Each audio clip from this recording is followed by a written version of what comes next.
Hello again and welcome to another Warhammer 40k 8th edition reveal video. Today we'll be looking over the large models reveal that Games Workshop has unveiled to us. So first off, praise the Emperor, rejoice because there are no more specific rules for gargantuan creatures and super heavy vehicles. No more gargantuan creature wraith knights, praise be to the Emperor. That's all I can say. Imperial knights as well, fuck those guys. I mean, knight spam armies were just not fun to play against. Wraith knights were bullshit. So their models will still be available, but fingers crossed they won't have all the basically rule breaking abilities that they used to have. They will now fit within the regular Warhammer 40k rules and not be bullshit. They'll be hard as nails, but hopefully they won't be bullshit. So, essentially, we already knew it was coming, guys, but this finally confirms that, well, I guess the Dreadnought video already properly confirmed it, but this finally confirms that all vehicles will be having, strength and toughness values and wounds. There's no doubt about it now. So yeah, everything's on the same sort of profile now. Everyone's going to have movement, weapon skill, ballistic skill, strength, toughness, wounds, attacks, leadership and save. So I guess that streamlines things somewhat. But let's get into the actual sort of meat and potatoes of this reveal now.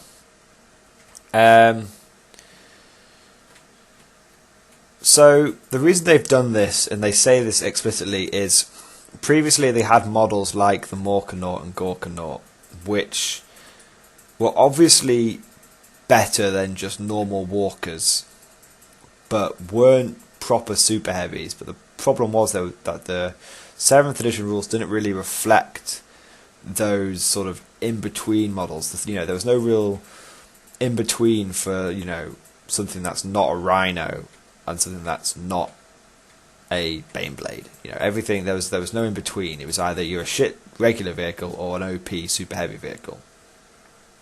So by getting rid of that system and everything being on the same level now, essentially they can use that single streamlined system of wounds and strength and toughness to balance everything internally. So that's great. So Gorkanauts and Morkanauts now will be tough as nails, because the system is now equipped to deal with that. What I mean by that is wounds are no longer capped at 10. I haven't seen anything to suggest that strength and toughness are not capped. I believe strength and toughness are still capped at 10, but wounds are no longer capped at 10, which is really important, because essentially how they're going to, and we haven't seen obviously all the special rules and stuff, but essentially what we've seen now is that as the tougher something is, the bigger, the crazier that it is, they're just going to slap more wounds onto it.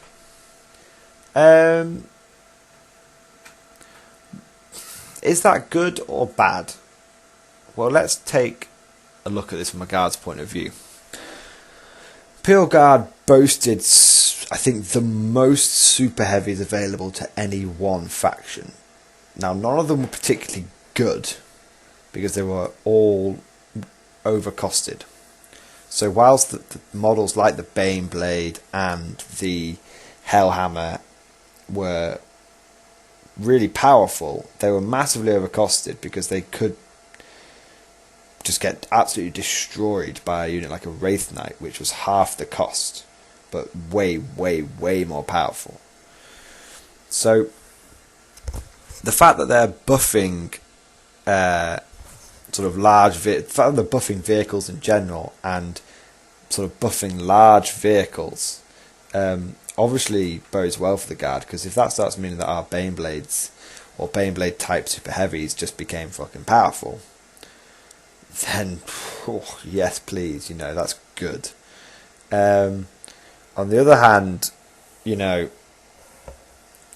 got to remember that everything can wound everything, so it is possible for someone to just gun down the last few wounds off your Baneblade using a bolters. So I think it's pretty balanced overall. However, it's a bit lazy game design. I mean, oh yeah, fuck, that's just a big fucking monster. Just slap on another 10 wounds onto it, and let's go and have tea, boys. That's the one thing I am concerned about. It seems slightly lazy, but if they can do it right, then I've got no problems with it. Now, second thing that's a real big game changer. So we've got these things where everything's got wounds now. Okay, it's good for good for tanks and stuff. Obviously, no longer Leaving Us used to just basically have 3 wounds. Now they've got much more than that. Great, I think it's got 12. Second big thing, which is good for the guard, is it says, "Gone are the days of a lucky first turn Meltagun blowing up your Land Raider, but a squad of them will still ruin its day." That's fantastic. I mean, goes without saying that that's really good for the guard. Our vehicles were just so prone to just getting popped. Single Meltagun squads, even double Meltagun squads, just absolutely wrecking our vehicles. So what does that mean for the guard? Well, potentially means that it's not the end of the world anymore if you don't bubble wrap all your shit, because it's going to take a lot more Meltaguns for your opponent to ruin your vehicle's days. So keep that in mind. We no longer need bubble wrap. It's probably still going to be great to have some bubble wrap, but you no longer need it. If you want to run pure mech, classic sort of Armageddon Steel Legion styler, then I think now the fact that one lucky Meltagun shot, one shot pop is gone. So that's good. I think most vehicles now will require a minimum of 2 Meltaguns to bring them down. 2 Meltaguns doing maximum damage. That's good. That's very good for me, for guard. So rejoice, guard mechanized players. Rejoice, guard armored players. You now have just received a big buff. Now the final thing that big sort of thing they reveal is the fact that as one of these big bastards takes damage, their combat efficiency starts to fall. So they use the Morkanaut for an example, where instead of having a movement and a weapon skill or an attack stat, they just have a little star. And that star refers to a little side table. And that table essentially relates to the number of wounds it has. So, what do I mean by all that jargon? Long story short, the number of wounds that a large vehicle or monster has left equals how combat effective it is. So there's no more vehicle damage table.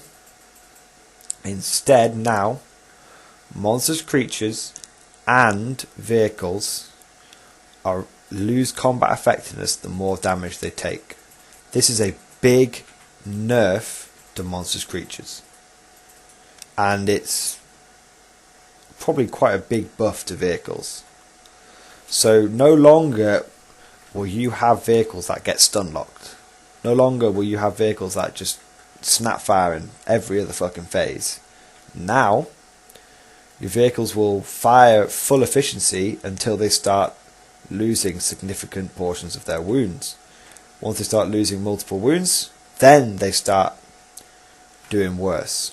So an example of this with the Morkanaut is when it's on its full wounds, so 18, when it's on 10 to 18 wounds, it has movement 8, weapon skill 3+, attacks 4.